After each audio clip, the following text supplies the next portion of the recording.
तो शास्त्रों में वर्णन आता है जब हरिनाम होता है तो बारिश होती है। देखिए बारिश होती है। तो ये एक बार प्रभुपाद जी हैदराबाद में थे, तो वहाँ पर हैदराबाद में पिछले 7-8 साल से बारिश नहीं हो रही थी। तो प्रभुपाद जी क्लास में जब कथा कर रहे थे, लेक्चर दे रहे थे, प्रभुपाद जी ने बताया भगवद गीता में आता है वर्णन की बारिश कैसे होती है। तो बताया गया है कि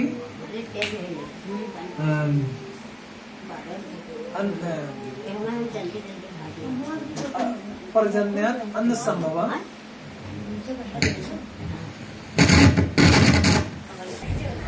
तो बारिश कैसे होती है? जब संकीर्तन यज्ञ होता है तब क्या होता है? बारिश होती है। तो अगले दिन सब मतलब कि बात फैल गई भाई की, अरे स्वामी जी ने कहा है कि बारिश कैसे होती है जब सब लोग क्या करते हैं? संकीर्तन करते हैं। तो बोले कि प्रभुपाद जी हैदराबाद में पिछले 7-8 साल से बारिश नहीं हो रही है, तो ऐसा करिए आप कल नगर संकीर्तन कर दीजिए हैदराबाद में। तो प्रभुपाद जी ने कहा ठीक है। तो अगले दिन जैसे ही प्रभुपाद जी नगर संकीर्तन शुरू किए, बारिश शुरू हो गई। तो अगले दिन न्यूज पेपर में हेडलाइंस में था कि हरे कृष्णा वालों ने बारिश कराया। तो जैसे ये एक्चुअली शास्त्रों में दिया है कि भगवद गीता भगवान ही कहते हैं। तो बहुत जो हम लोग अभी हम लोग कीर्तन कर रहे थे, तो कीर्तन का बहुत ही महत्व है। तो इसके बारे में हम लोग क्लास के आखिरी में चर्चा करेंगे। तभी हम लोग पहले थोड़ा हम लोग पढ़ लेते हैं श्रीमद् भागवतम पुराण से।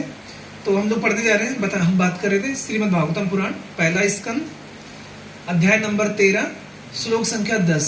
तो इस अध्याय का नाम है धृतराष्ट्र का गृह त्याग। धृतराष्ट्र ने क्या किया? घर छोड़ दिया। तो धृतराष्ट्र का मतलब क्या होता है? धृत राष्ट्र मतलब कि जो राष्ट्र मतलब राज्य से क्या हो, बहुत ज्यादा अटैच हो, बहुत ज्यादा मतलब कि जुड़ा हुआ हो, तो उसे कहते हैं धृत राष्ट्र। तो कैसे इसने ग्रह त्याग किया? तो इसके पहले थोड़ा कथा आती है कि जब आपने सुना होगा महाभारत में, तो पिछली बार हम लोग थोड़ा चर्चा किया था कि महाभारत की स्टोरी से, तो हम जितना छोड़े थे उसके आगे बात कर रहे हैं। तो हम बात कर रहे थे कि जो भीष्म पितामह थे ये ब्रह्मचारी थे। तो इन्होंने अपने भाई के लिए, इनके भाई कौन थे? भाई नहीं मतलब कि अपने क्या कह सकते हैं उनको? नहीं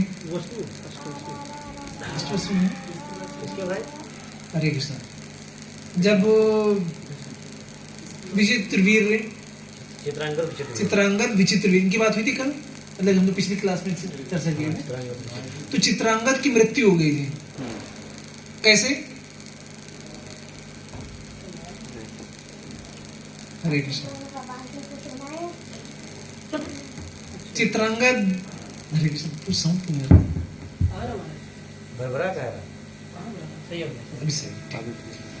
हरे कृष्ण। तो हम लोग बात कर रहे थे कि शांतनु महाराज के पुत्र का नाम था भीष्म पितामह। उनका पहले नाम था क्या? देवव्रत। हाँ देवव्रत। फिर इसके बाद उनका नाम क्या पड़ा? भीष्म। उन्होंने क्या किया? आजीवन ब्रह्मचारी रहने की प्रतिज्ञा की। फिर इसके बाद उनके जो सत्यवती थी, सत्यवती से उनकी जो क्या कहते हैं उसको, सौतन जिस तरह उनकी जो माँ थी, तो उनसे 2 पुत्र पैदा हुए, चित्रांगद और विचित्रवीर। चित्रांगद एक गंधर्व का भी नाम है।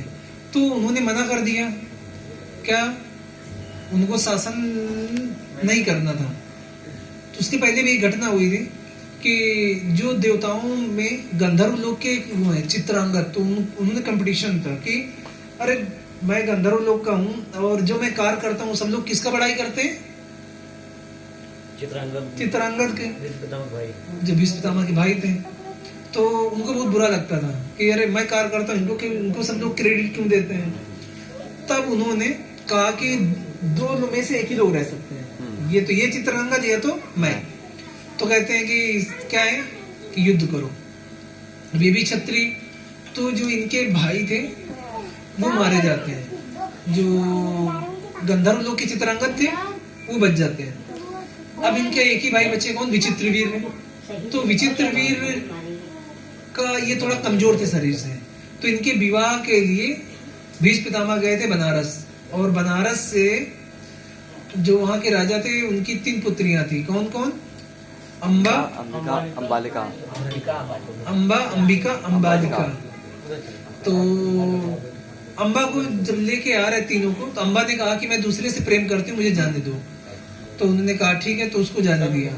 लेकिन जो अंबिका थी, अंबालिका, इन दोनों का विवाह किससे हुआ? विचित्रवीर से। लेकिन उनकी असमय मृत्यु हो जाती है। अब ये हुआ कि भाई आगे राजा कौन बनेगा? तब उन्होंने अपने जो उनके विवाह के पहले सत्यवती से जो पुत्र हुए थे, कौन? वेद व्यास। तो वेद व्यास से उन्होंने रिक्वेस्ट किया, पहले भीष्म पितामह से कहा, भीष्म पितामह ने मना कर दिया था।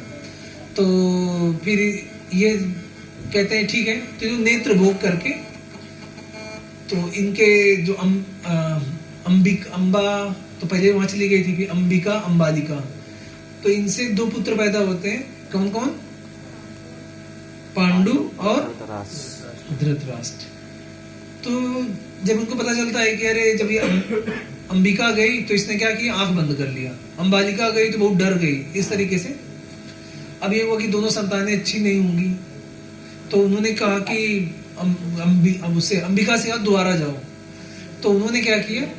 अपनी जो नौकरानी थी उसको भेज दिया। तब इसके बाद उनसे जो पुत्र पैदा हुए, विदुर जी। यही विदुर जी हैं जो किसके अवतार हैं? धर्मराज की। धर्मराज, ठीक है। तो धर्मराज को ऐसा क्या हो गया भाई, अवतार लेना पड़ा? तो एक कथा आती है कि एक ऋषि थे, तो वो अपने कुटिया में भजन कर रहे थे। तो कुछ चोर लोग आए और आ करके, जिसे नहीं किसी घर में चोरी करके भाग रहे थे, तो इधर क्या वो हल्ला हो गया, और ये चोर चोर चोर, इस तरीके से इसे हल्ला हुआ। तो राजा के सैनिक थे, उन्हें दौड़ा लिया। तो भागते भागते वो लोग कहां पर जाके छिप गए? हाँ, जो मांडूक ऋषि थे उनकी कुटिया में जाके छिप गए। तो जब राजा के सिपाही आए, पूछे कि ऋषिवर, क्या आपने कुछ चोरों को देखा है? तो उन्होंने कहा कि नहीं, मैं तो भजन कर रहा था, मैंने नहीं देखा। तो उन्होंने तलाश लेना शुरू किया, देखे तो उनकी कुटिया में छिपे बैठे थे। तब उनको संशय हुआ कि हो ना हो ये भी क्या है, हाँ, इनसे मिले हुए हैं। तब जब इतना हुआ कि अच्छा, तब क्या करना चाहिए? इनको कह लेके चलो, कहाँ पे? इनको भी चोरों के साथ। तो जब लेके पहुंचे राज्य में, तो जो मजिस्ट्रेट था उन्होंने सजा दिया। क्या सजा दिया? हाँ, कि इनको सूली पे चढ़ा दिया जाए। तो इधर पूरा प्लानिंग हो गया चढ़ाने के लिए। उसी समय राजा को पता चला कि एक ऋषि को ऐसा किया जा रहा है। तो शास्त्रों में मना है कि ब्राह्मण को कभी भी सजा नहीं दिया जाता है। उसको क्या कर, मतलब कि आप उसको जैसे शास्त्रों पढ़ने से रोक दीजिए, उसके लिए बहुत बड़ी बेइज्जती है। ये क्षत्रिय है, क्षत्रिय की तुम बेइज्जती कर दो, उसके लिए बहुत बड़ी वो है। जो वैश्य है, वैश्य को तुम पैसा मत वो करो दो, उसको इस तरीके से बिजनेस करने से रोक दो, वो उसके लिए मतलब कि बेइज्जती है, ठीक है। तो इस तरह अलग अलग वो बताए गए हैं। तो इन्होंने इनको मना किया कि नहीं, इसको नहीं वो करना है। तो जब मंडूक ऋषि जब वहां से छूटे, तो जब गए अब वापस मैंने कुटिया में, तो इनको बड़ा ग्लानि हुआ कि अरे, मैंने मतलब कि ये तो मुझे राजा नहीं होता तो मुझे तो फांसी उसमें सूली में चढ़ा देते। तब उन्होंने कहा कि मुझे पता करना चाहिए ऐसा क्यों मेरे साथ हुआ, मैं तो भजन कर रहा था। तो ये गए सीधे यमराज के पास, और जाके यमराज से पूछते हैं कि बताइए मैंने कौन सी ऐसी गलती किया था जिसकी वजह से मुझे क्या करने को मिल रहा है, ये सजा देने जा रहे थे। तब उन्होंने देखा कि उनका पिछला चित्रगुप्त ने निकाला लेखा जोखा, तो पता चला कि जब ये बहुत छोटे थे, आदत नहीं होती छोटे बच्चे जैसे, तो एक चींटी थी, चींटी क्या करती, कांटा से उसको नहीं, जिसे उसको चुभो रहे थे उसको कांटा से, ठीक है, होता है। तो ये सुन करके उनको बहुत गुस्सा आया, किसको? मंडूक ऋषि को। उन्होंने कहा कि अरे एक छोटा बच्चा, उसको अभी भी इतनी समझ नहीं है और उसको इतनी बड़ी सजा कैसे दी जा सकती है?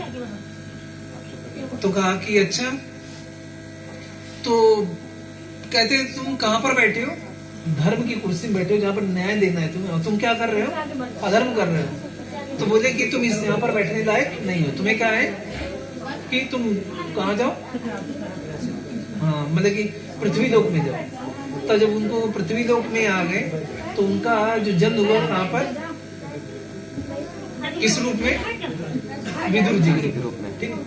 तो ऐसा नहीं हुआ कि अरे अभी यमराज तो आ गए तो पोस्ट खाली हो गई, अब क्या हुआ होगा, अब कोई नरक नहीं जा रहा था क्या? नहीं, ऐसा नहीं था। जैसे अपने जैसे होता ना कि जैसे मान लीजिए प्रधानमंत्री है, वो कहीं जाता है तो चार्ज दे दिया जाता ना किसी को, तो हाँ उस समय आर्यमा एक दूसरे देवता है, उनको दे के चार्ज दिया जाता है, देखिए यहाँ पर आए। तो इधर क्या हुआ कि इनके काफी समय हो गया, इनके संतान नहीं हो रही थी, किसकी? धृतराष्ट्र। तो धृतराष्ट्र की एक दासी थी, वो वैश्य थी, तो सॉरी वो दूसरे थे, वही उनका जन्म हुआ था, युयुत्सु नाम है उनका, ठीक है। लेकिन इनका जो जन्म हुआ था, तो जब इन्होंने क्या किया था, अपनी उसको भेज दिया था, किसको? दासी को। तो दासी से विदुर जी का जन्म हुआ, तो वही विदुर जी हैं। तो विदुर जी जब इनको अपने भाई से बहुत लगाव था, तो उनको ये हमेशा उनसे पूछते रहते थे कि बताइए विदुर जी क्या करना चाहिए, क्योंकि अंधे थे, तो ये इनको सलाह देते थे। तो इनको सलाह देते थे, लेकिन क्या था, इनका बहुत ज्यादा किससे लगाव था? अपने पुत्र से। तो जिसकी वजह से बस ये सुन लेते थे कि अच्छा अच्छा ठीक है, मैं ऐसा करूंगा, लेकिन उसको अप्लाई नहीं करते थे।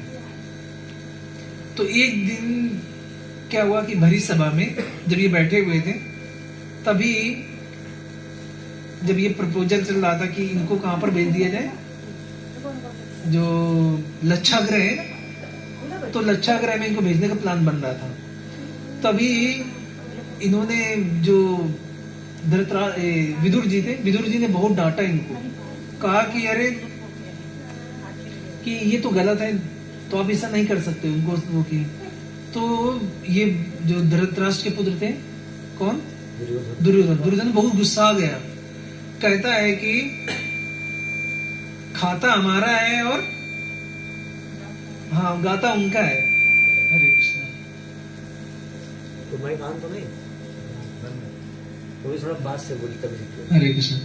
तो कहा कि ये खाता हमारा है, गाता किसी और का है। तो उन्होंने कहा कि इसके शरीर में सिर्फ प्राण बचे, बस क्या हो,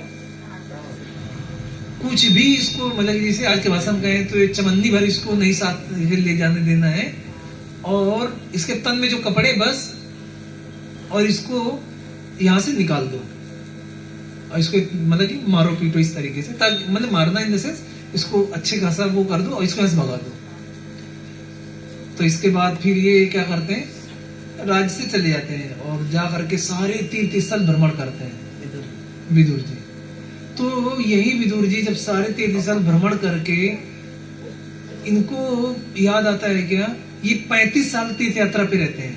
तो जब महाभारत का युद्ध खत्म हो चुका होता है तब ये वापस आते हैं। तो उस समय आते हैं कि अपने भाई को क्या करना है, हमें उद्धार करना है। तो देखिए इनको ज्ञान प्राप्त हो गया था, ये चाहते तो नहीं आते, लेकिन ये क्या करते हैं, ये अपने भाई के उद्धार के लिए आते हैं और यहाँ पर आकर के क्या करते हैं कि उनका गुणगान करते हैं। ठीक है, तो देखिए ये हम लोग ये बैकग्राउंड था जो हम श्लोक पे चर्चा करने जा रहे हैं। तो देखिए कैसे उनका गुणगान करते हैं। ठीक है, तो आप लोग दोहराइएगा। भगवद्विदा भगवतास तीर्थ भूता स्वयं विभो तीर्थि कुर्वन्ति तीर्थानि स्वान्ता स्तेन गदाभृता भवद्विदा भगवता तीर्थभूता स्वयं विभो तीर्थि कुर्वन्ति तीर्थानि स्वान्ता स्तेन गदाभृता भवद्विदा भगवता तीर्थभूता स्वयं विभो तीर्थ कुर्वन्ति तीर्थानि स्वान्ता स्तेन गदाभृता। तो इसके ये इंग्लिश में, तो मैं इसका हिंदी वर्जन, क्योंकि इंग्लिश में थोड़ा हिंदी भाषी क्षेत्र है तो हम लोग हिंदी में कर लेते हैं। तो इसके हर शब्द का मैं वो आपको आप लोग दोहराइएगा कि हर एक संस्कृत के एक शब्द का मतलब क्या है, ठीक है? ओके। भवत, बोलिए भवत। आप। विधा, जैसे भागवता, भक्त। तीर्थ, तीर्थ यात्रा के पवित्र स्थल। भूता, बने हुए। स्वयं, अपने आप। विभो, हे शक्तिमान। तीर्थी कुर्वन्ति, तीर्थ स्थान बनाते हैं। तीर्थानि, तीर्थ स्थल। स्व अंता स्थेना, हृदय में स्थित होकर। गदाभृता, भगवान के। अनुवाद। हे प्रभु, आप जैसे भक्त निश्चय ही साक्षात पवित्र स्थान होते हैं। चूंकि आप भगवान को अपने हृदय में धारण किए रहते हैं। अतएव आप समस्त स्थानों को तीर्थ स्थानों में परिणत कर देते हैं। अब मैं इसका तात्पर्य पढ़ देता हूँ, ठीक है? तात्पर्य समझाएंगे शिला प्रभुपाद जी के द्वारा, तो आप लोग सुनिए बस, ठीक है?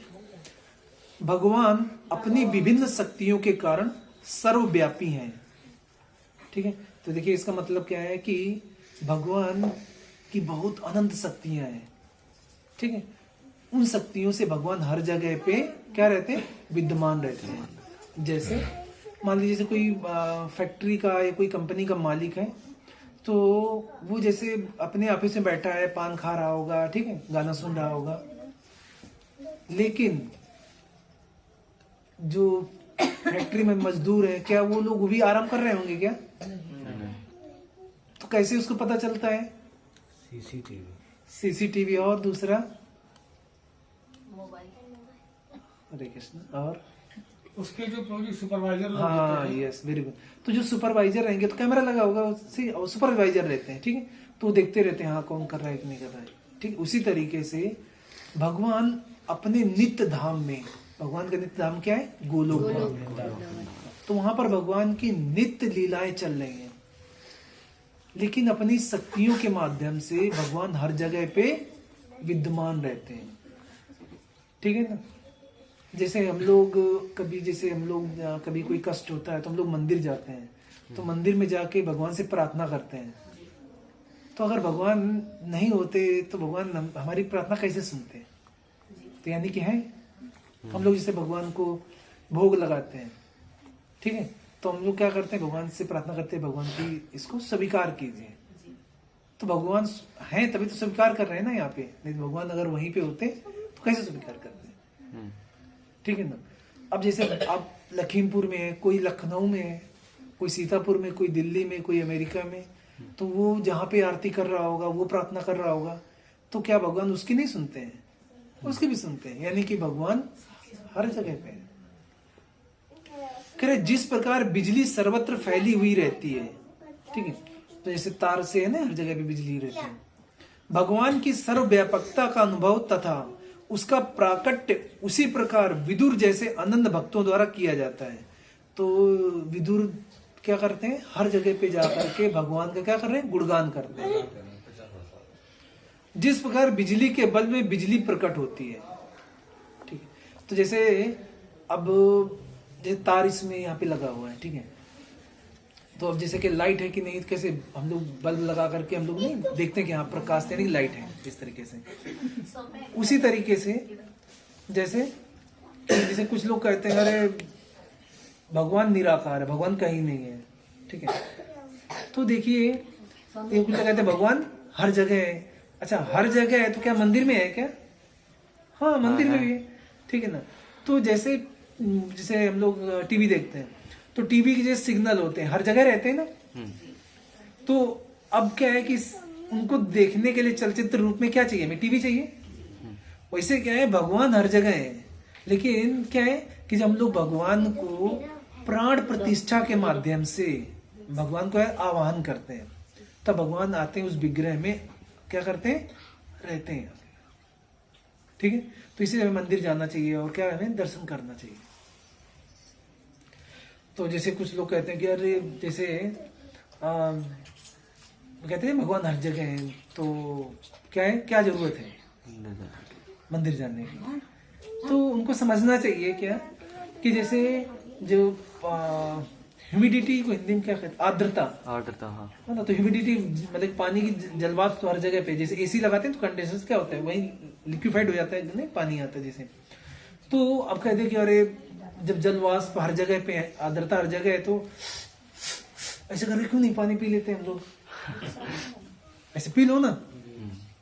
तो उसके लिए क्या चाहिए, हमें गिलास में पानी चाहिए, तब पियेंगे तो हमारा प्यास बुझता है। तो ऐसे क्या होता है कि भगवान हर जगह है, लेकिन क्या होता है जब विग्रह रूप में भगवान को देखते हैं तो क्या होता है कि उसमें क्यों साक्षात भगवान है, ठीक है। तो कहते मूर्ति नहीं तुम्ही साक्षात ब्रजेंद्र नंदन, कहते मूर्ति नहीं, कहते भगवान साक्षात होते हैं वहां पे, ठीक है। अब कहते हो कि जैसे आपने देखा होगा कि जैसे अभी तो सब लोग मेल कर देते हैं या व्हाट्सएप से काम चल जाता है, पहले नहीं वो होता था मेल बॉक्स, जैसे नहीं सड़क के पोस्ट बॉक्स है ना, जहाँ पर लेटर डालते थे तो वो पहुंच जाता था। तो अब क्या, जैसे किसी लेटर डालना है तो क्या किसी भी लेटर में डाल देंगे, किसी भी बॉक्स में रोड किनारे दिखे जब बात उसमें डाल देते थे क्या? नहीं, जो ऑथराइज्ड डिब्बा है उसी में डालोगे तभी तो आपके गंतव्य में पहुंचेगा। उसी तरीके से क्या है कि जो बहुत सारी मूर्तियां जैसे आप देखोगे मिल जाएंगी, लेकिन जिस मूर्ति में भगवान की प्राण प्रतिष्ठा होती है उसमें भगवान निवास करते हैं। तो ये हमें देखना चाहिए कि कहाँ पर प्राण प्रतिष्ठा हुई है। प्राण प्रतिष्ठा करने के पूरे नियम है शास्त्र में, तो कहाँ वहां पर भगवान निवास करते हैं, ठीक है।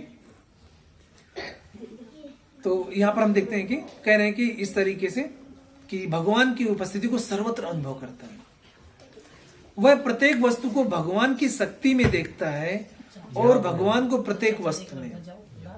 पृथ्वी पर जितने भी पवित्र स्थान है वे भगवान के अनंत भक्तों की उपस्थिति में परिपूरित वातावरण द्वारा मनुष्य की दूषित चेतना को शुद्ध बनाने के निमित्त है। इसका मतलब क्या देखिए कि आपने जैसे सुना होगा कि जब भी तीर्थ स्थल नहीं जाए तो सब लोग ज्यादातर गंगा जी का नाम देते हैं, कहते गंगा जी में जाके क्या होगा, जैसे कहें ना कि हम तीर्थ स्थल गए थे, तो आपके मन में क्या आता है, पाप धुलने गए थे, ऐसा होता है ना। तीर्थ स्थल मतलब क्या है, पाप धुलने, ठीक है। तो तीर्थ का मतलब होता है तारना, तार देना या ऊपर उठाना, ठीक है। तो जो गंगा जी हैं, गंगा जी जब हम लोग बात कर रहे थे कि जब वामन देव ने जब 3 पग बलि महाराज से देने कहा था, तो जब पहला पग में क्या किया उन्होंने, भूमंडल को जब नहीं उसमें जब पैर वो किए तो भगवान का जो नख है वो लग गया, तो क्या हुआ कि गंगा जी भगवान के चरणों को धोते हुए कहाँ पे आ रहे, नीचे। तो नीचे ब्रह्मा जी ने क्या किया, उनको कमंडलू में धारण कर लिया, ठीक है। अब आपने सुना होगा कि भगीरथ, ठीक है, तो इनके जो पूर्वज थे कौन, सागर महाराज। तो सागर महाराज की दो पत्नियां थी, ठीक है। एक पत्नी से 60,000 पुत्र हुए थे और एक से एक पुत्र हुआ था जिसका नाम था असमंजस। असमंजस का मतलब कि वो समझ ही नहीं पा रहे थे करना क्या है जीवन में, ठीक है, कि शादी करें कि ना करें, इस तरीके का असमंजस था। तो उनका नाम था असमंजस, ठीक है। तो जो शास्त्रों में पहले नाम दिए जाते थे एक्चुअली वो उनके उस कारणों के अलग, ठीक है। तो उनके पुत्र हुए अंशुमान, फिर अंशुमान के पीढ़ी में आते हैं फिर भगीरथ। तो भगीरथ जी सोचते हैं कि इनके जो सागर के जो 60,000 पुत्र नहीं, जब गंगा सागर आपने सुना होगा पश्चिम बंगाल में, तो वहां पर क्या हुआ था कि जो ये यज्ञ कर रहे थे अश्वमेध यज्ञ, तो घोड़ा छोड़ा था, घोड़ा क्या हुआ वहां पर जो ऋषि थे उनके आश्रम में शायद किसी ने बांध दिया था, ऐसा कुछ हुआ था। कपिल मुनि के आश्रम। हाँ, तो कपिल मुनि के आश्रम में गए, इन्होंने क्या किया, अपने नहीं राजा के हमें और अपना रौब दिखाने लगे। तो उनके मतलब कि जो कहते हैं गुस्से से इनके शरीर में आग लग गई, तो ये 60,000 इनके जो वो थे पूर्वज ये मारे गए। तो उनके उद्धार के लिए भगीरथ जी सोच रहे थे इनका उद्धार कैसे हो, तो इन्होंने क्या किया, प्रार्थना किया, ठीक है। तो इन्होंने बहुत तपस्या किया। तो भी इन्होंने ब्रह्मा जी से कहा कि गंगा जी क्या की पृथ्वी में वो कर देंगे। तो गंगा जी मना कर दी, कहते मैं नहीं जाऊंगी पृथ्वी में। तो गंगा पूछे क्यों, तो बताई कि पृथ्वी में जाऊंगी तो क्या यहाँ इतने सारे पापी लोग हैं, तो क्या होगा, सब अपना पाप मुझ में धुलेंगे और क्या होगा, मुझे वो कर देंगे, अपवित्र कर देंगे। तो ये पहला कारण बताया। दूसरा कारण ये बताया कि अगर गंगा जी जाती हैं तो नीचे क्या है कि इतना वेग तेज रहेगा तो सीधा पाताल में चली जाएंगी, तो ये पूर्वजों को उद्धार कैसे होगा, कोई फायदा नहीं। तब ब्रह्मा जी ने कहा क्या करो कि शिव जी की प्रार्थना करो, शिव जी का थोड़ा क्या करो, उनसे तपस्या करो, उनसे प्रार्थना करो। तो भगवान शिव से उन्होंने जब तपस्या किया, भगवान शिव को प्रसन्न किया, तो भगवान शिव ने कहा कि ठीक है मैं उनको अपने जटा में वो कर लेता हूँ। तो देखिए भगवान के चरण कमलों का प्रसाद जो भक्त है कहाँ पे रखते हैं, अपने चरणों पर। तो फिर भगवान शिव ने क्या किया, उनको अपने जटा में, फिर इस तरीके से पृथ्वी में आती हैं। तो बताया जाता है कि गंगा जी क्या कर रही हैं, कह रहे हैं कि मैं नहीं जाऊं, क्यों, यहाँ बहुत तब उनको ब्रह्मा जी कहते हैं और भगवान शिव भी समझाते हैं कि देखिए आप इसकी चिंता मत करो, तुम्हारे जो पाप बढ़ेंगे तुम्हारे यहाँ पे, जब कोई भक्त आएंगे, भगवान के भक्त, वो क्या होंगे, आपके पापों को खत्म कर देंगे। तो ये क्या है, भक्त की महिमा। तो देखिए वो यही कह रहे हैं इसमें जो श्लोक में आता नहीं, तीर्थी कुर्वन्ति तीर्थानी, क्या कह रहे हैं कि आप जैसे भक्त जब किसी तीर्थ स्थल में जाते हैं तब वो वास्तव में तीर्थ स्थल बन जाता है, नहीं तो वो तो क्या है, पाप का एक मतलब कि वो ढेर टाइप का है। तो ये क्या है, बताया गया है भक्त की। तो ये कौन कह रहे हैं, विदुर जी अपनी पढ़ाई फिर में करेंगे, नहीं, युधिष्ठिर महाराज। युधिष्ठिर महाराज भी कौन है, ठीक है ना। तो वो कह रहे हैं, सोचिए जिनको क्या है, वो कहते हैं अजात शत्रु, वो किसी को अपना शत्रु नहीं मानते थे, वो धर्मराज के पुत्र हैं। वो कह रहे हैं क्या कि आप जैसे भक्त लोग जहां पर भी जाते हैं तो क्या होता है, वो पवित्र हो जाते हैं। तो इतनी महिमा है। तो यहाँ पर हम लोग फिर आगे देखते हैं, कहते हैं कि पृथ्वी पर जितने भी पवित्र स्थान है वो भगवान के अनंत भक्तों की उपस्थिति से परिपूरित वातावरण द्वारा मनुष्य की दूषित चेतना को शुद्ध बनाने के निमित्त है। तो यहाँ पर एक शब्द आया गदाभृता, मतलब कि जो भगवान गदाधर को अपने हृदय में धारण करते हैं। तो जो गया नहीं, गया आप जानते होंगे, बिहार में, तो बिहार में वहां पर क्या है, भगवान विष्णु के चरण कमल है। तो वहां पर जाके क्या करते हैं, गिरी कर दो। अपने पूर्वजों को जिसे जल देते हैं, जल। ठीक है ना। तो हम लोग इसके बारे में चर्चा कर चुके हैं कि क्या फायदा है जल देने का। जैसे कुछ लोग कहते नहीं कि अरे हरे कृष्णा, कहते हैं यहाँ पे तुम जल दे रहे हो, कोई थोड़ा पास से बोलिए। हरे कृष्ण। तो कहते हैं कि आप अपने पूर्वजों को जल दे रहे हो, तो क्या गारंटी है कि ये आपके पूर्वजों को पहुंचता है। ठीक है, ऐसे बहुत सारे लोग कहते हैं। देखिए भगवत गीता के आप पढ़ेंगे पहले अध्याय में अर्जुन क्या कहते हैं, अपना जो संशय प्रकट करते हैं, कहते हैं कि जो हमारे जो इस तरीके महाभारत के युद्ध में लोग मारे गए, तो जो आगे आने वाली पीढ़ियां हैं इनको संस्कार कौन देगा, प्रश्न पूछते हैं। ठीक है, तो लोग मारे गए जाएंगे तो हमारे शास्त्रों में बताया गया है कि जो हमारे, इसीलिए कहा जाता है कि जो घर में पुत्र होना है ताकि वो क्या होगा, पूर्वजों को जल देगा, नहीं उनको तर्पण करेगा। तो जैसे आज के समय में हम अगर बात करें तो जैसे ऑनलाइन ट्रांजैक्शन करते हैं ना, तो कोई व्यक्ति कोई देखता है कि अगर कोई कहे कि हमें तो दिख ही नहीं रहा कि कैसे पैसा पहुंच गया, हमने मान लीजिए कोई हमारा दोस्त है चेन्नई में, उसको पैसे भेजे, ठीक है, तो यहाँ तुम्हें दिख ही नहीं रहा कि कैसे पैसे पहुंच गए, लेकिन पहुंच जाते हैं ना। ठीक है, तो उसी तरीके से जब हम लोग पितरों को जल देते हैं तो क्या होता है, जो पितृलोक में होते हैं हमारे पूर्वज, उनको वो किस रूप में, दूध, दही, कपड़े, गहने, इस तरह रूप में मिलता है। तो बिहार में जाते हैं तो क्या करते हैं, वहां पे पितरों को इस तरीके से क्या जल देते हैं।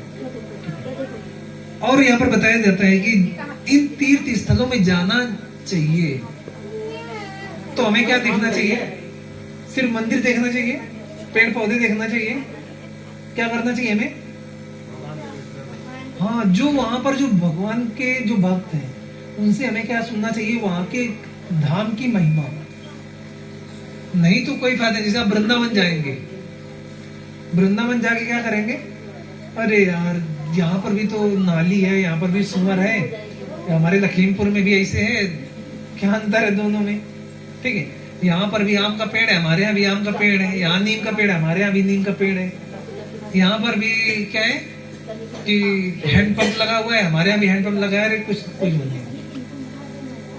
लेकिन जब शास्त्रों में बताया जाता है कि कभी भी कहीं धाम जाते हैं तो पहले हमें धाम की महिमा सुनना चाहिए। जब हम धाम की महिमा सुनते हैं तो हमें पता चलता है कि अच्छा, यहाँ पर भगवान क्या किए थे, गाय चराए थे, भगवान ने यहाँ पे लीलाएं किए थे। तो भगवान के हम लोग जब जाते हैं तो भगवान ने बहुत सारी क्या किया है, मधुर लीलाएं किया है। तो हम जब लीलाएं सुनते हैं तो भगवान इस धराधाम में आने का कारण यही रहता है, क्या, हाँ, तो भगवान रसिक शेखर है। तो भगवान लीलाएं करते हैं ताकि जो यहाँ के आम लोग हैं ना, भगवान के लीलाओं का श्रवण करके भगवान के धाम, तो यही भगवान का उद्देश्य रहता है लीला करने का। तो भगवान की बहुत सारी लीलाएं आती हैं, तो एक दो लीलाएं सुनाता हूँ, ठीक है। हरे कृष्णा। तो एक बहुत ही भगवान बचपन की लीला है। तो उस लीला में कुछ ऐसा आता है कि एक बार यशोदा मैया कृष्ण भगवान को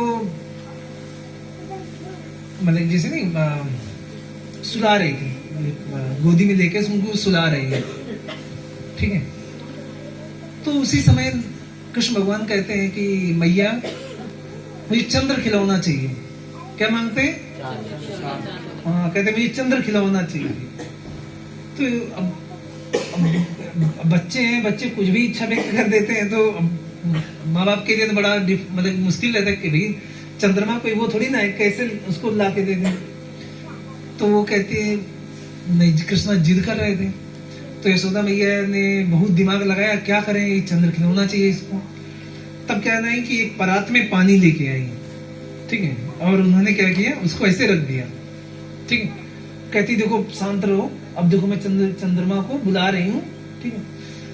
तो जब पानी जब ऐसे रखा तो इसके बाद देखा कि क्या था उसमें, हाँ, चंद्रमा की परछाई बन रही थी। तो कहती देखो ये क्या है, हाँ देखो ये चंद्रमा। तो कृष्ण भगवान बड़े खुश हो गए। ठीक है, अब बच्चों खिलौना तो खेले नहीं। ठीक है, तो कृष्ण भगवान ने क्या किया कि उसमें ऐसे जैसे नहीं छप छप कर ऐसे वो करने लगे। तो अब चंद्रमा जो उसमें प्रतिबिंब बन रहा था वो चला गया।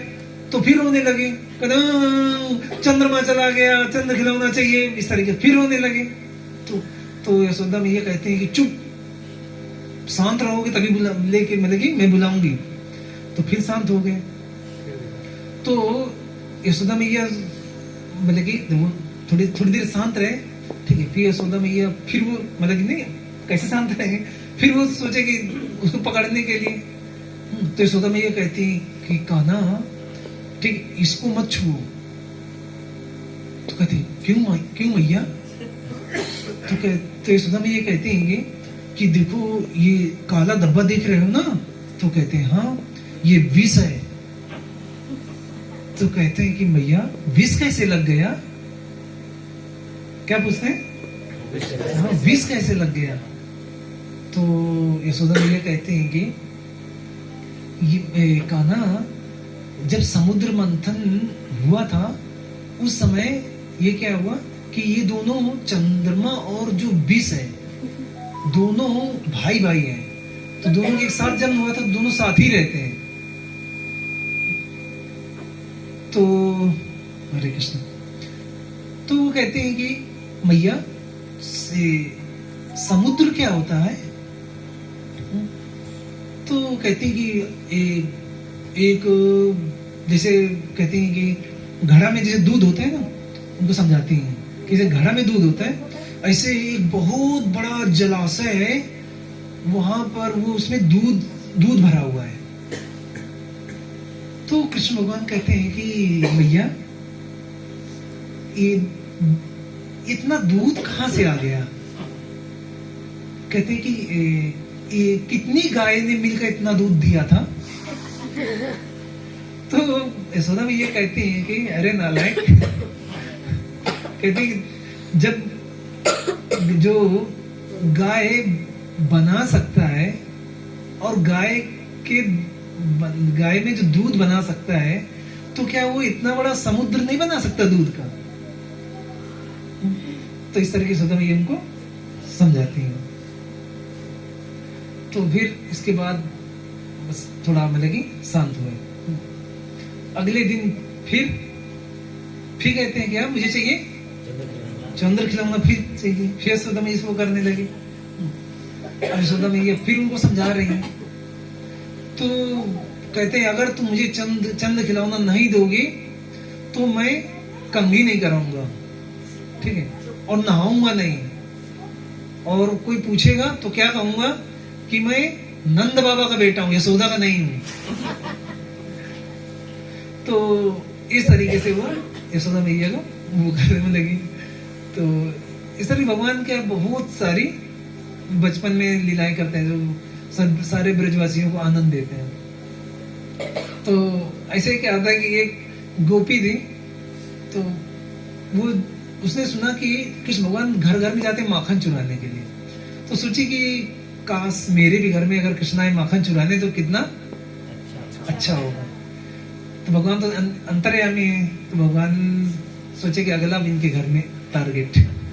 तो भगवान वहां से चुपचाप अगले दिन पहुंचे और उसने माखन निकाला और ऐसे जैसे थोड़ा सा ऊंचाई पे ऐसे रख दिया। अब कृष्ण भगवान जैसे ने चोर की तरह चुपचाप ऐसे, अब मैया ने उनके घुघरू पैर में बांधे थे, अब छन छन की आवाज आती तो वो चुपचाप दबे पैर ऐसे रख रहे। तो जब गए तो देख रहे ऐसे करके कि कोई देख तो नहीं रहा है, और जब देखते कोई नहीं देख रहा तो भी जाते हैं जहाँ देखते हैं कहाँ पे मक्खन रखा है। तो मक्खन पहुंचते हैं और बैठ करके मक्खन जैसे एक वो खाते हैं। तो जब खाते हैं जैसे अभी मटकी में देख रहे हैं, तो जैसे खाते हैं तो जैसे खाए देखे नजर पड़ी सामने तो जैसे खंबे होते हैं ना, तो खंबे क्या है कि जो स्फटिक मड़ी है, ठीक है, मड़ियों से बने हैं, तो उसमें बिल्कुल चेहरा बिल्कुल साफ, मतलब जैसे हम लोग दर्पण में देखते हैं चेहरा, ऐसे उनका दिखने लगा। तो कृष्ण भगवान एकदम से डर गए, कहते हैं कि प्रिय सखा मुझे माफ कर दो, आज मैंने पहली बार चोरी किया है। तो उनसे कहते हैं कि मैया से मत बताना, ठीक है। तो इसके बाद कृष्ण भगवान फिर उसको देख रहे हैं, फिर दोबारा जब खाने लगे, ठीक है, तब कहते हैं कि अच्छा तुम्हें लग रहा होगा कि मैं खा रहा हूँ तुमको नहीं दे रहा हूँ, तो तुम बता दोगे। तो कहते अच्छा ठीक है तुम भी थोड़ा ले लो। तो वो फिर से मटकी से निकाले और इसे देने लगे। तो अब क्या है कि कोई हो भाई प्रतिबिंब है, प्रतिबिंब कैसे लेगा। तो जैसे दिए तो गिर गया। तो कहते हैं कि अच्छा मतलब मैंने क्या थोड़ा दिया था क्या कहते हैं, हाँ थोड़ा दिया था इसलिए तुमने नहीं लिया। तो कहते हैं ठीक है चल थोड़ा और तुम्हें ज्यादा देता हूँ। फिर थोड़ा ज्यादा दिए, तो जब फिर दिए फिर गिर गए। कहते हैं कि इतना दे रहा हूं तब भी नहीं दे रहे हो। तो कहते हैं कि अच्छा अब मना मत करना, ठीक है, अब तुम्हें देखो मैं इतना सारा दे रहा हूँ। फिर इसके बाद दोनों हाथ से दिए इसे, तो जैसे कि फिर गिर गया। तो भगवान गुस्सा आ गए, कहते हैं जा सारे जिससे कहना है कह देना, इतना दे रहा हूं तब भी नहीं ले रहा है। तो इसलिए भगवान क्या है इस तरीके से क्या करते हैं, लीलाएं करते हैं। सोचिए वो भगवान, ठीक है, कि जिनसे इतने सारे हम लोग जैसे सुनते हैं कि वो ये नहीं समझना चाहिए कि वो सिर्फ गाय चराते हैं, ठीक है ना। वो भगवान से कौन आए, पहले बलराम जी आते हैं। बलराम जी से जैसे आध्यात्मिक जगत है तो जो सबसे ऊपर है वो है गोलोक धाम। तो गोलोक धाम में कृष्ण भगवान से आते हैं पहले बलराम जी, मतलब अपने आप को विस्तार करते हैं, ठीक है। तो विस्तार आप लोग हिंदी समझ रहे हो ना, विस्तार समझ। तो बलराम जी से फिर आते हैं जिसको कहते हैं कि द्वारका, मथुरा, ठीक है। पहले कृष्ण भगवान से जो आपका वृंदावन है गोकुल, उसके बाद उसके नीचे आता है मथुरा नीचे आता है द्वारका। तो द्वारका में भगवान का मतलब कि चतुर्भुज, मतलब कि उसको कहते हैं क्वाड्रपल एक्सपेंशन, 4 रूप में भगवान अपना विस्तार करते हैं। तो जिसको कहते हैं संकर्षण, प्रद्युम्न, अनिरुद्ध और वसुदेव। फिर उसके नीचे आता है वैकुंठ लोक। तो वैकुंठ लोक में वो जो वही जो दूसरे वाले जो मतलब बलराम जी के अवतार है संकर्षण जी, संकर्षण से फिर आते हैं, ये कहां पर आता है, वैकुंठ में। फिर वसुदेव, संकर्षण, प्रद्युम्न, अनिरुद्ध। थोड़ा समझने की कोशिश कीजिएगा, ठीक है, ये बहुत डिटेल में है, ठीक, थोड़ा नहीं समझ में आएगा कोई दिक्कत नहीं, लेकिन कोशिश करें। फिर इसके बाद ये जो वैकुंठ लोक है, वैकुंठ लोक से नीचे जो आता है जो पूरा ब्रह्म ज्योति से नीचे पूरा जो हम लोग पृथ्वी, आकाश, पाताल, ये सब स्वर्ग वगैरह सुनते हैं, ये पृथ्वी लोक, ये सब मृत्यु लोक में आते हैं, ब्रह्म ज्योति के नीचे। तो ये जो संकर्षण थे, ठीक है, वो संकर्षण क्या करते हैं, 3 विष्णु रूप में अपने आप को विस्तार करते हैं। तो 3, आपने अभी शायद एक ही विष्णु सुना होगा, लेकिन शास्त्रों में पढ़ेंगे 3 विष्णु होते हैं। एक होते हैं आपके गर्भोदक्षाई विष्णु, शिरोदक्षाई विष्णु, कारणोदक्षाई विष्णु। तो कारणोदक्षाई विष्णु के शरीर से अनंत ब्रह्मांड निकलते हैं, ठीक है। फिर एक ब्रह्मांड को टेक केयर करते हैं गर्भोदक्षाई विष्णु। गर्भोदक्षाई विष्णु जिनकी कमल, नाभि से कमल निकलता है, कमल से ब्रह्मा जी की उत्पत्ति होती है, वो एक यूनिवर्स वो करते हैं। फिर हर एक यूनिवर्स में इतने सारे जो जीव हैं, सबके हृदय में रहते हैं, वो तीसरे विष्णु होते हैं, वो होते हैं शिरोदक्षाई विष्णु। फिर वो शिरोदक्षाई विष्णु से जितने भी ये भगवान के जो भी अवतार होते हैं, जैसे भगवान राम का, नरसिंहदेव भगवान का, ठीक है, वामन देव, ठीक, ये सारे अवतार किससे आते हैं, ये आपके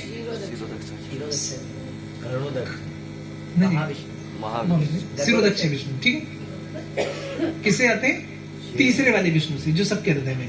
तो हम सोचिए वो कृष्ण भगवान है, जिससे मैं इसलिए बताना चाह रहा था कि जैसे रास्ते में कोई व्यक्ति जा रहा है, ठीक है, तो आपको अगर कोई तो जा रहा है, अगर पता चले कि अच्छा ये क्या है, नहीं, मैं भगवान बहुत दूर का, ठीक है। कहा जाए ये देश का प्रधानमंत्री है, या कहा जाए कि भाई ये जिले का डीएम है, तो अच्छा ये डीएम है, तो आपके अंदर क्या है, उसके प्रति रिस्पेक्ट आएगा। उसी तरीके से क्या है कि जब हम लोग समझते हैं अरे कृष्णा तो गाय चराते हैं क्यों, नहीं, वो कृष्ण भगवान है जिनसे सोचिए इतने सारे अनंत ब्रह्मांड निकले हैं, और उसमें से क्या है इस तरीके से सृष्टि की रचना हुई है।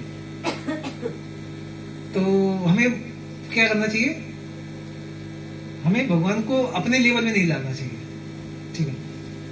वो सृष्टि की सोचिए इतना रचना करने वाले भगवान, वो क्या करते हैं कि जो गोपियां हैं, गोपियों क्या करते हैं कि जैसे गोपियां कहती हैं कि अगर तुम हम नाचोगे तो क्या करेंगे, तुम्हें क्या देंगे, छाछ देंगे या मक्खन देंगे, ठीक। तो एक वो है, एक श्लोक है, आपको श्लोक बहुत अच्छा है, मैं सुनाता हूँ आपको। तो इसमें कहते हैं कि कैसे गोपियां क्या करती हैं, अपने मतलब कि जे नहीं उनको नचाती हैं, ठीक है। देखिए कुछ ऐसा है श्लोक है, शेष गणेश महेश दिनेश, हाँ, सुरेशम जाई निरंतर ध्यावे, जाई अनादि अनंत अखंड अछेद अभेद सुवेद बतावे, नारद से सुख व्यास रटे, पचिहारे ताऊ पुनि पार न पावे, ताई अहिर की छोहरियां, छछिया भर छाछ पे नाच नचावे। सोचिए ये भगवान, सोचिए जो पूरी सृष्टि को चला रहे हैं, उनको ये ब्रज की गोपियां क्या कर रही हैं, थोड़ा मेरे छछिया जैसे प्लेट में देखा कि छिछली रहती है, थोड़ा सा उसमें आता है, ठीक है। उतनी छरा से मतलब थोड़ी सी छाछ के से क्या है, भगवान को क्या करती है कि पहले नाचो तब तुम्हें हम छाछ देंगे, मक्खन देंगे, पहले नाचो तब देंगे। तो कहते हैं कि उनका गुणगान कौन करते हैं, हाँ, कि कहते हैं कि जिनका कौन कौन, शेष मतलब कि शेषनाग, और महेश माने भगवान शिव, शेष महेश और नहीं सूर्यदेव भी है, फिर गणेश इंद्र क्या करते हैं, इनका निरंतर ध्यान करते रहते हैं, और जिनका वेद शास्त्रों में क्या है, अनादि अनंत समय से अखंड बिगड़ मतलब कि रुके हुए, अछेद अभेद जैसे विशेषणों का प्रयोग करते हैं, लेकिन इनका गुणगान तब से कर रहे हैं बगैर रुके हुए। तो भगवान शंकर, सुखदेव, व्यास मुनि जैसे इनका जप करते हैं, फिर भी उनका भेद पाने में सफल नहीं होते, लेकिन भगवान का क्या है तभी समझ नहीं पाते। तो कह रहे हैं कि ऐसे भगवान को क्या कर रही है ये गोपियां, क्या करती, थोड़े से छाछ के लिए क्या कर रही है, तमखन। सोचिए ये भगवान है। तो इस तरीके से देखते हैं कि भगवान क्या करते हैं, बहुत सारी लीलाएं करते हैं। क्यों लीलाएं करते हैं, हाँ माखन दे, ठीक है, ठीक है। तो भगवान लीलाएं क्यों करते हैं, ताकि इस भौतिक संसार में जो लोग हैं, जनमानस है, वो क्या हो, लीलाओं का सुन करके, उनका गुणगान सुन करके क्या करें, भगवान के धाम चले जाए। तो क्यों, अब कोई क्या कहता है अरे हम इस पृथ्वी लोक में बड़े खुश हैं, आनंद तो है हमारे जीवन में, ठीक है। तो कौन व्यक्ति कह सकता है, हम आप में से कितने भक्त कह रहे हैं हम यहाँ पर खुश हैं, आनंद में, किसके जीवन में कोई कष्ट नहीं है, हरे कृष्ण, भला बुरे ले ले। तो एक्चुअली यहाँ पर ऐसा कोई नहीं जिसको कह सके हमें कष्ट नहीं है। क्यों, क्योंकि बताया गया ना, जन्म मृत्यु जरा व्याधि, क्या जन्म बताइए दुखदाई है कि नहीं है। कैसे, 9 महीने घर में उनका टंगा, हाँ 9 महीने बच्चा माँ के घर में रहता है। इसीलिए आपने सुना होगा ना कभी, जब बच्चा जन्म लेता है तो क्या करता है, रोता है, वो बताता है। तो क्यों रोता है कि मान लीजिए किसी व्यक्ति को आप कमरे में, अंधेरे कमरे में बांध करके उल्टा टांग दो, ठीक है, 1 घंटे के लिए उसको कष्ट होगा, 24 घंटे के लिए 9 महीने के लिए। तो अब उससे जब कमरे से बाहर निकले, मीडिया वाले पूछे बताइए सर कैसा रहा आपका 9 अंदर, तो कैसे बताएगा वो, रो गया ना। तो इसीलिए बच्चे जब जन्म होता है तो क्या करता है वो, रोता है। मृत्यु कैसी दुखदाई होती है। जैसे आपने सुना होगा कि जब कोई व्यक्ति गुजर जाता है तो गरुड़ पुराण का पाठ कराते हैं, तो बताया गया है कि कितने बिच्छू काटते हैं। जैसे किसी के बिच्छू काटा है किसी को, उसे पूछिए कितना दर्द होता है। तो इसी तरीके से 40,000 बिच्छू जब काटते हैं एक साथ, ऐसे नहीं एक काटा फिर 1 घंटे बाद रेस्ट के बाद फिर काटा, नहीं, 40,000 बिच्छू जब एक साथ काटते हैं, इतना शरीर में दर्द होता है। तो इसीलिए आपने सुना होगा ना कि कोई व्यक्ति क्या करते हैं कि लैट्रिन पेशाब छोड़ देते हैं। तो गुरु पुराण में बताया गया कि जो लोग लैट्रिन पेशाब छोड़ देते हैं वो नरक जाते हैं। और जिनकी आंख, जिनकी आत्मा नीचे से निकलती है, मतलब कि नीचे वाले भाग से, जो तो उससे वो नरक में जाते हैं। जिनका आंख ऐसे खुला रहता है, मुंह खुल जाता है, तो जिनकी आत्मा यहाँ से निकलती है, आंख से या मुंह से, तो वो लोग स्वर्ग जाते हैं, ऊपर के लोकों में जाते हैं। और जिनका ब्रह्मरंध्र यहाँ पे, तो वो क्या करते हैं, तो वो आपका वैकुंठ लोक जाते हैं। ठीक है, तो इस तरीके से बताया जाता है।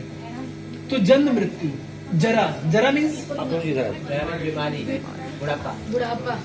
बुढ़ापा। अच्छा, कितने लोग बूढ़ा होना चाहते हैं? हरे कृष्ण। कितने लोग बूढ़ा होना चाहते हैं? कोई नहीं बूढ़ा होना चाहता। आप बूढ़ा होना चाहते हैं? हरे कृष्ण। ठीक है, चिंता मत कीजिए। ठीक है, मतलब कि हाँ ठीक है। प्रकृति बना देंगे। तो कहते हैं कि जरा कोई बुढ़ापा नहीं चाहता, लेकिन कहते हैं प्रकृति उसे चुपचाप बूढ़ा बना देती है। कोई व्यक्ति बूढ़ा नहीं हो जाता, लेकिन प्रकृति उसे चुपचाप बूढ़ा बना देती है। ठीक है। तो जन्म मृत्यु जरा व्याधि, व्याधि मीन्स बीमारियां। ठीक है, तो कोई व्यक्ति बीमारी नहीं चाहता, लेकिन क्या है, बीमारियां आती हैं। तो इस संसार में क्या है, ये जो वास्तविक प्रॉब्लम 4 है, जन्म मृत्यु जरा, जन्म मृत्यु जरा व्याधि दुख दोषानुदर्शन। ठीक है, तो कोई कहता है अरे मैं भी जवान हूं, अभी क्या है कि ना तो बूढ़ा हुआ हूं, ना तो मेरा जन्म हुआ, ना मेरी मृत्यु, मैं तो अभी एंजॉय कर रहा हूं। तो शास्त्रों में बताया जाता है कि 3 ताप होते हैं। 3 ताप कौन से? आध्यात्मिक, आधिदैविक, आदि भौतिक। 3 तरीके। आध्यात्मिक क्या होते हैं? जब किसी को कष्ट अपने शरीर और मन के द्वारा दिए जाते हैं। कैसे? डिप्रेशन जैसे हो गया ना, हेडेक फलाने का ना, तो ये क्या है? ईर्ष्या जलन। हाँ, ईर्ष्या जलन। तो ये क्या है? अपने शरीर और मन के द्वारा। ठीक है, मन कैसे? अरे फलाने पड़ोस में शर्मा जी हैं, मिश्रा जी हैं, उनके कार आ गई 4 व्हीलर, हमारी 2 व्हीलर में चल रहे हैं। ठीक है, तो क्या है, मन के इस तरीके से। तुम नई पत्नी कहेगी अरे उनके यहाँ पे इतने दिन हो गए, हमारे यहाँ पे अभी भी गाड़ी नहीं, गाड़ी व्यवस्था हो रही। इस तरीके से क्या होगा कि मतलब कि मिलता रहेगा आपको। ठीक है, तो आध्यात्मिक। दूसरा क्या है? आदि भौतिक। आदि भौतिक में क्या होता है कि दूसरे जीव के द्वारा, जैसे सांप, मच्छर काट मलेरिया हो जाता है ना, डेंगू जैसे फैलता है। ठीक है, या पड़ोसी से झगड़ा हो गया, या पाकिस्तान वाले ने अटैक कर दिया, आतंकवादी आ गया, लग गया। तो ये सब क्या है? दूसरे के द्वारा, दूसरे जीव द्वारा। तीसरा आधिदैविक। आधिदैविक कैसा होता है? तूफान आ गया, बिजली गिर हाँ, प्रकृति के द्वारा जो कष्ट दिया जाता है। अभी कोरोना आया था, ये भी क्या है? आधिदैविक। तो बताइए इन तीनों से कैसे बच सकते हो? नहीं। ठीक है, तो कोई कितना भी कहे कि नहीं हमें कोई कष्ट नहीं है, रहेगा। तो ये संसार को भगवान ने क्या कहा? जैसे पुस्तकालय का मतलब क्या होता है? पुस्तकों का हाल है, पुस्तकों का घर है ना। हिमालय में जहाँ पर बर्फ का घर हो, ऐसे क्या होता है? दुखालय का आ गया है भगवान ने। क्या कहा है इसको? दुखालय। दुखालय मीन्स क्या है? दुखों का हाल है। तो इस संसार में बहुत दुख है। तो अगर किसी को दुख से मुक्ति पाना है तो क्या करना चाहिए उसको? भगवान का नाम लेना चाहिए और भगवान के धाम जाने के लिए प्रयास करना चाहिए। ठीक है, तो जैसे आप में से कितने भक्त कभी बाहर गए, मतलब लखीमपुर से बाहर कई तीर्थ यात्रा में घूमने गए? ठीक है, तो आप में से कितने लोगों ने उसके लिए पहले थोड़ा मतलब कि बैठ करके थोड़ा उसके बारे में पता किया है कि वहां पर जलवायु कैसी है, कहाँ रहेंगे, क्या खाएंगे, किसे किसे पता है, पता किया है ना। तो आप में से कितने भक्तों ने सोचा है कि हमें भगवान के धाम जाना है तो वहां पर कैसे रहेंगे? सोचे? ठीक है। तो हमें क्या करना चाहिए, जैसे हम कई जगह जाते हैं तो क्या करते हैं, उसके बारे में पहले नॉलेज निकाल। हाँ, तो पहले हम लोग उसके बारे में पता करते हैं, वहाँ की जलवायु, वहाँ का वातावरण, सब चीजें। उसी तरीके से हमको भी क्या करना चाहिए, पहले हाँ वहाँ के बारे में जैसे पता करते हैं, वैसे भगवान के धाम जाने के लिए पहले भगवान के धाम के बारे में पता करना चाहिए। वहां पर रहेंगे तो करेंगे क्या हम दिन भर, ठीक है ना। समय जैसे हम लोग यहाँ पर है तो क्या है कि मान ली कुछ कार्य कर रहे हैं, भगवान के धाम जाएंगे तो वहां पर क्या कार्य करेंगे, तो हमें पता करना चाहिए, है ना। समय रहे सबको, ठीक है। तो हमें भगवान के धाम जाने की इच्छा होना चाहिए। जब इच्छा नहीं होगी तो हम जाने का प्रयास कैसे करेंगे।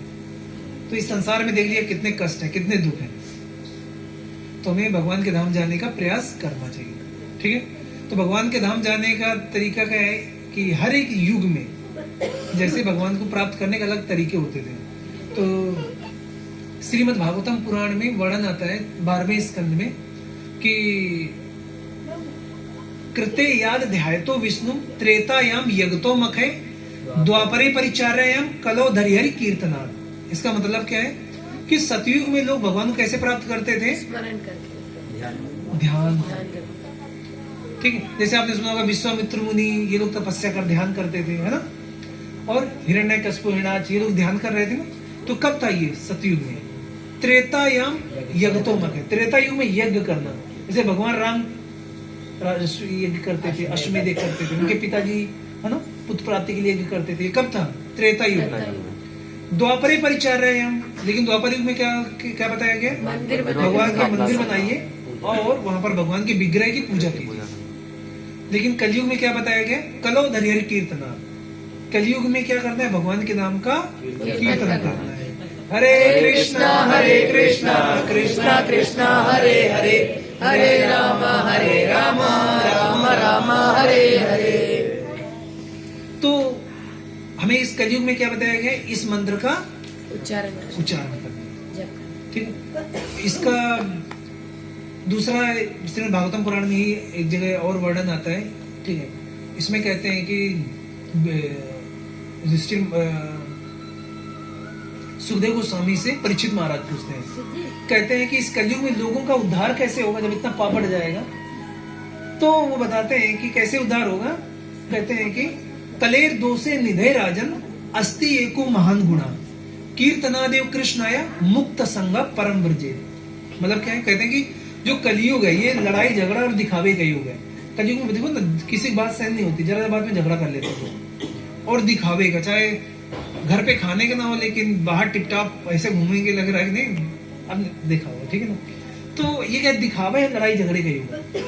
कहते अस्ति एको महान गुणा, लेकिन इस कलयुग में तभी बहुत अच्छा गुण है, वो क्या है, कीर्तनादेव कृष्णाय। अगर कोई भगवान कृष्ण का क्या करता है, कीर्तन करता है, मुक्त संघा परम ब्रजे, तो उसको क्या मिलेगा, मुक्ति, भगवान का प्रेम मिलेगा।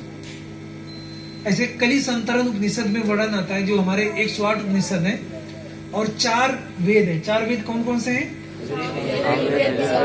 ऋग्वेद, सामवेद, अथर्ववेद, अथर्ववेद। तो जो यजुर्वेद है, यजुर्वेद में वर्णन आता है इस मंत्र का, ठीक है ना।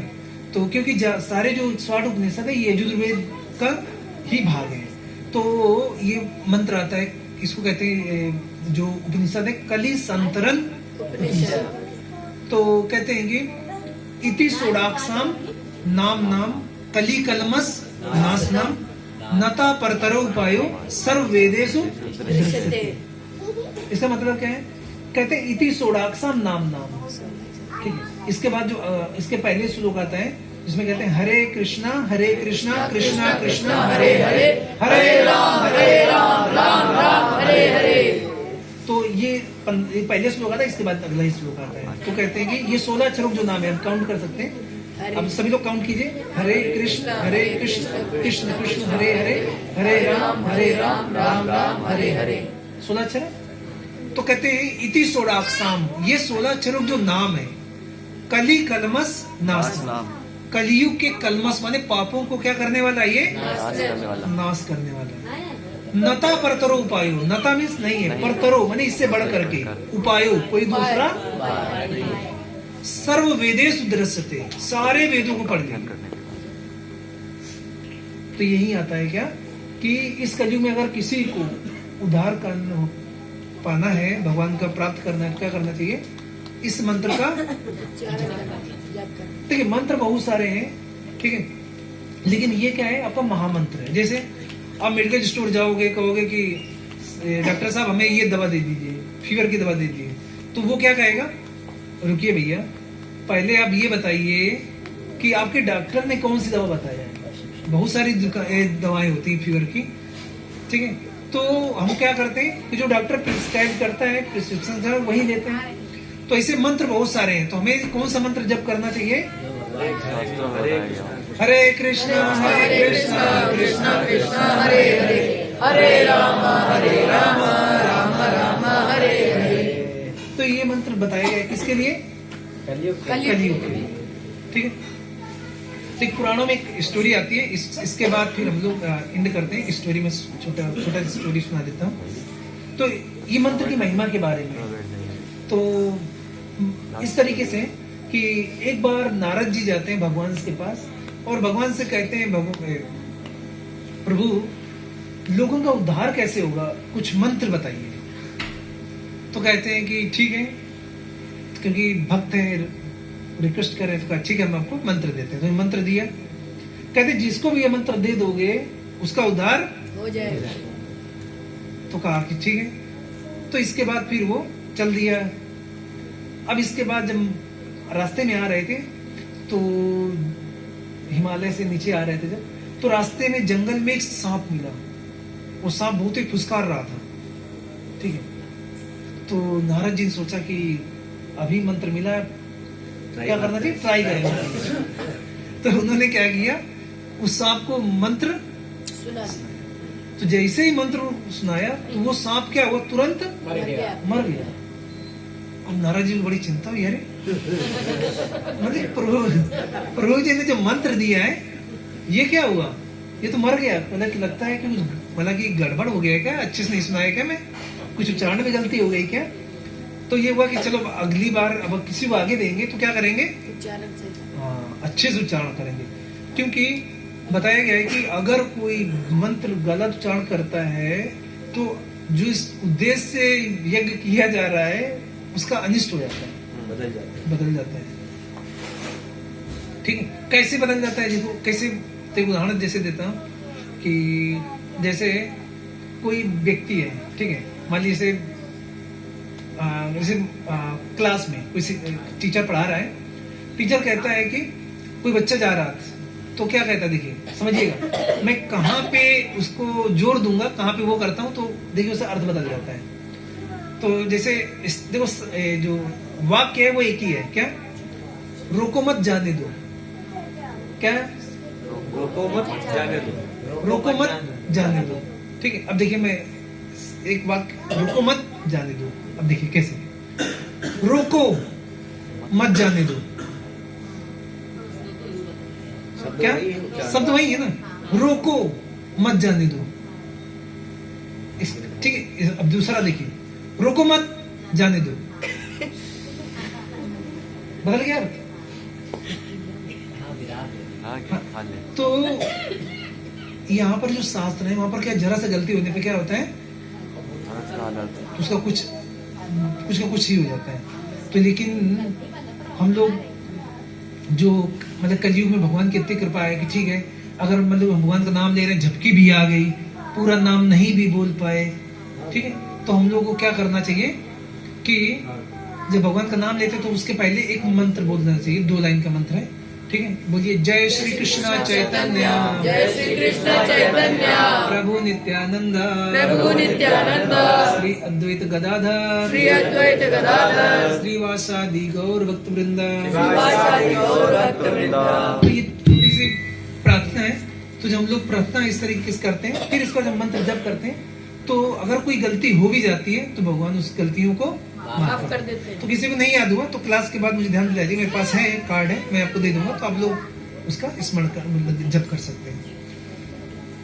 तो अब इसके बाद ये हुआ कि मंत्र में कुछ गलती तो नहीं होगी बोलने में, बोले कि अगली बार जब किसी मंत्र दूंगा तो क्या होगा, अच्छे से उच्चारण करूंगा। फिर जब आगे बढ़ रहे थे तो देखिए कुत्ता बहुत तेज भौंक रहा था नारद जी, तो नारद जी ने सोचा कि ये योग्य कैंडिडेट है, मतलब जो भी क्या कहते हैं पात्र है, योग्य पात्र है, अब क्या करना चाहिए, इसको देना चाहिए। तो नारद जी ने फिर उसको जैसे ही मंत्र दिया तुरंत मर गया वो भी। अब तो नारद जी को मतलब कि सब मतलब कि काफी बढ़ गया कि मतलब कि कोई मंत्र में लगता है कि हाँ मतलब कुछ गड़बड़ी हो गई मेरे से बोलने में, ठीक है। बड़ी चिंता में थे कि ऐसे तो मतलब कि बहुत गड़बड़ हो जाएगा। फिर आगे बढ़ रहे थे तो उनको एक गाय मिली, ठीक है। जैसे ही गाय को देखा अब उनको बड़ा वो हो रहा था कि क्या करे, सामने पात्र खड़ा है ठीक है, अब इसको दे कि ना दे, ठीक है। तो बोले कि अब मतलब कि भगवान का स्मरण किए, ठीक है, और सोचे कि एक बार और रिस्क ले लेते हैं, ठीक है। तो फिर इसके बाद उन्होंने फिर ध्यान पूर्वक फिर मंत्र बोला, तो फिर जैसे ही उन्होंने फिर मंत्र बोला गाय भी तुरंत भी मर गई। अब तो उनको मतलब कि हो गया कि मतलब कि कुछ हो मत गड़बड़ है, तो ठीक है। अब बोले कि लगता अब मुझे जाना चाहिए वापस, मंत्र दोबारा सीख के आना है कि कुछ गलती कहाँ पे हो जा रही है। तो इसके बाद फिर वो मतलब कि वापस जाने के लिए ठीक है चल रहे थे, तभी रास्ते में देखे कि एक राजकुमार था, वो मतलब कि नहीं अपने राजा का बेटा, तो सब सैनिक वगैरह के साथ पालकी में जा रहा था, ठीक है ना। अब ये हुआ कि सामने कैंडिडेट खड़ा है, पात्र खड़ा हुआ है, ठीक है, और अगर हमने क्या किया इसको सुना दिए, ठीक है, और कुछ गड़बड़ हो गया तो क्या होगा, क्या होगा, तो सीधा जेल में राजा डालेगा, ठीक है। तो अब बड़ी उसमें पड़ गए, अब वो मन ही मन, अब क्या है कि उनका जो भक्त होता है तो भक्त का हृदय कैसा होता है कि वो सोचता है कि हाँ सबका कल्याण हो। भक्त कहते हैं कि पर दुख दुखी, दूसरे के दुख को देख करके दुखी होता है, ठीक है। तो जैसे आपने नरसिंह मेहता का एक कथा सुना होगा, नरसिंह मेहता के, अच्छा अभी इसके बाद बताता हूँ, नरसिंह मेहता की स्टोरी आती है। तो कैसे आपने सुना होगा ये वैष्णव जन को तेने कहिए पीर पराई, तो जो वैष्णव होते हैं वो क्या है, दूसरे के दुख को देख करके सुन के क्या होते हैं, दुखी होते हैं, ठीक है। तो इस तरीके से अब श्रीमद् भागवतम पुराण में भी आता है, आपने शायद सुना भी हो कि भीष्म पितामह बाणों के सैया में लेटे हुए थे, पूरा शरीर बाणों से बिंधा हुआ था। लेकिन जब पांडव लोग भीष्म पिता वो युधिष्ठिर महाराज वगैरह गए मिलने के लिए, ठीक है, तो उनको अपना दुख देख के दुखी नहीं थे वो कि मेरा शरीर में इतनी बाण लगा हुआ है, वो नहीं थे। क्या सोच रहे हैं कि ये जो पांडव हैं राजा के पुत्र हैं, किसके, पांडु महाराज के, लेकिन इनको जन्म से लेकर के कितना कष्ट इनको सहना पड़ा, इनकी माँ को कितना कष्ट सहना पड़ा। तो वो अपने कष्ट के बारे में नहीं सोच रहे हैं, किसके बारे में सोच रहे हैं वो, पांडु के पुत्र पांडव। तो इसे कहते हैं वैष्णव। तो अब उन्होंने मन में भगवान को ध्यान किया तो उनके अंदर से आवाज आई कि चिंता मत करो, क्या करो, मंत्र दो, ठीक है। तो जब अंदर से आवाज आई तो फिर कहा कि चलो ठाकुर जी कह ही रहे हैं तो क्या करना चाहिए।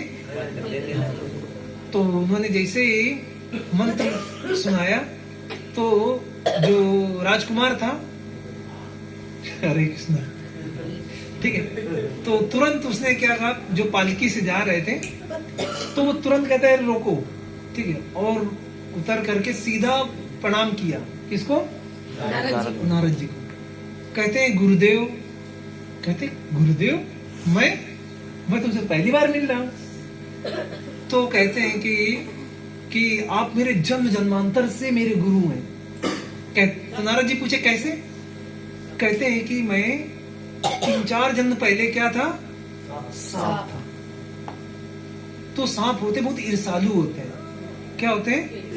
बहुत ईर्षालु होते हैं। जब लोग जैसे कृष्ण भगवान की लीला में आता है कि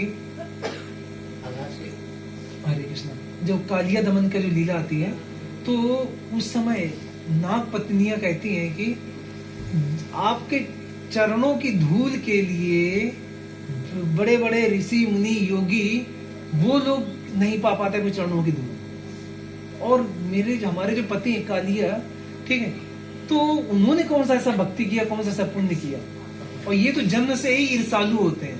अब देखो सांप होते हैं, अब कभी देखो तुरंत फुसकारेंगे। तो क्या ये सांप का गुण होता है, ईर्षालु होता है।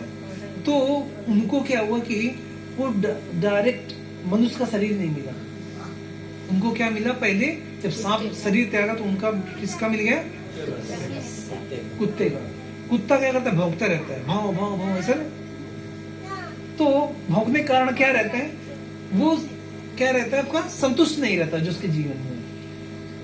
ऐसे आपने देखा होगा कि अगर किसी के मोहल्ले में कोई दूसरे गली कुत्ता आ जाएगा, ऐसा उसको दौड़ा के भगाएंगे, ठीक है। तो ये नहीं, देखो वो भावना नहीं रहती, कह रहे चलो हम भी जैसे रहते, ये भी आ गया, नहीं, ठीक है ना, संतुष्टि नहीं रहती। तो क्या हुआ उससे? जब सांप का उसने कुत्ते का शरीर त्यागा, फिर अगला किसका मिला? गाय को बताया जाता है बुद्धिमान जानवर। गाय बहुत बुद्धिमान जानवर होता है। तो कैसे? अगर देखो 1000 गाय बंधी हो, अगर गाय बछड़ा छोड़ दीजिए तो अपनी माँ के पास पहुंचेगा। अगर भैंस का उसको छोड़ दीजिए तो पहले उसके पास जाएगा, वो मारेगी, तो उसके पास जाएगा, वो मारेगी। इस तरीके से वो भटकता रहेगा। देखिए गाय का बछड़ा है, दूध पिएगा, देखना कितना घूमता रहता है, उछल कूदता रहता है ना। तो गाय को बुद्धिमान जानवर बनाते हैं। वो क्या जानवर नहीं है एक्चुअली, ठीक है ना, जो सारे देवी देवता निवास करते हैं। तो उससे बेटा शरीर मिला। फिर इसके बाद जब उसने गाय का शरीर भी त्याग किया, तब उसका क्या बना? वो राजकुमार। तो राजकुमार मतलब सीलवान, ठीक है, वो अपने जीवन में क्या था? संतुष्ट, ठीक है। और इसमें क्या भगवान का वो भजन कर सकता। तो आप में से कितने भक्त जानना चाहते हैं नारद जी ने वो कौन सा मंत्र दिया था? ठीक है, तो जिन भक्तों के दोनों हाथ हैं, दोनों हाथ ऊपर करके बोलिए उस मंत्र को। हरे कृष्णा कृष्णा कृष्णा हरे हरे, हरे राम राम राम हरे हरे। तो यही मंत्र दिया था भगवान ने। किसको दिया? नारद जी।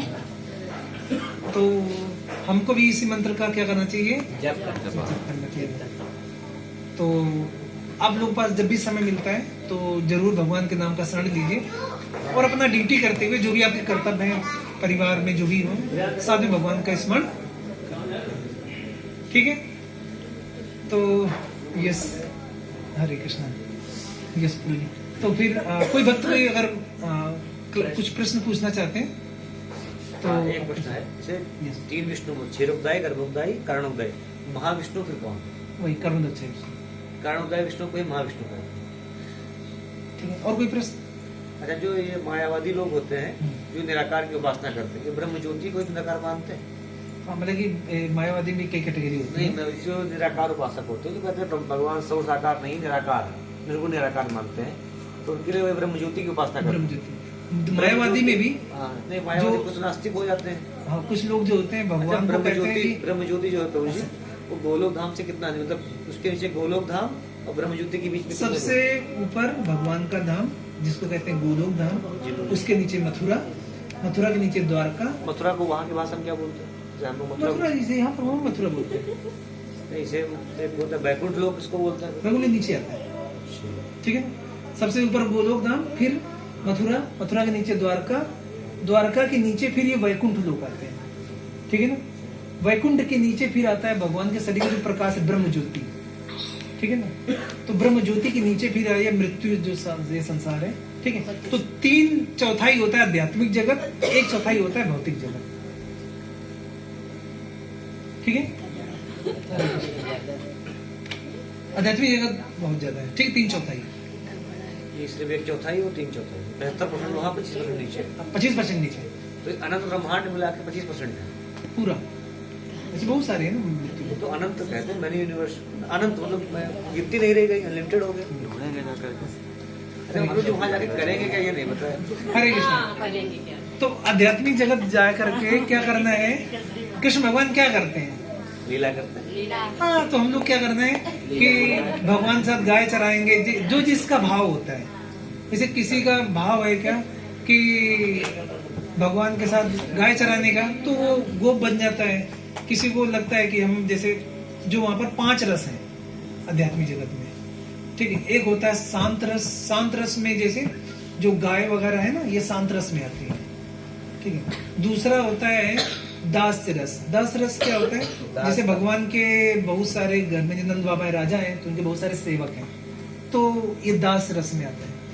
फिर इसके ऊपर होता है साख्य रस, मित्रता वाला, ठीक है। तो साख्य रस में जैसे भगवान के बहुत सारे सखा लोग हैं, ठीक है। और फिर इसके बाद आता है आपका वात्सल। तो जैसे यशोदा मैया, आनंद बाबा है, इनका जैसे पुत्र और बेटा का संबंध, ठीक है, तो जो उस भाव से रहता है तो वो भाव से वो कर सकते हैं।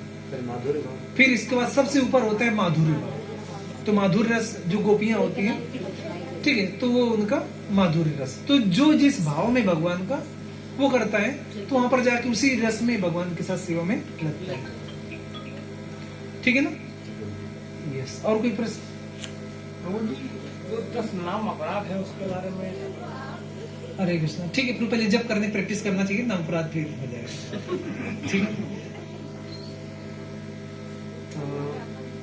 तो पहले पता चला, पहले डर से पता चला कि ये सुबह क्यों करें भाई, जब इतना ज्यादा अपराध होता है, ठीक, तो बात की बात है।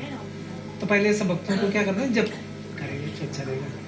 यस, और कोई प्रश्न किसी भक्त का? इधर से कोई प्रश्न?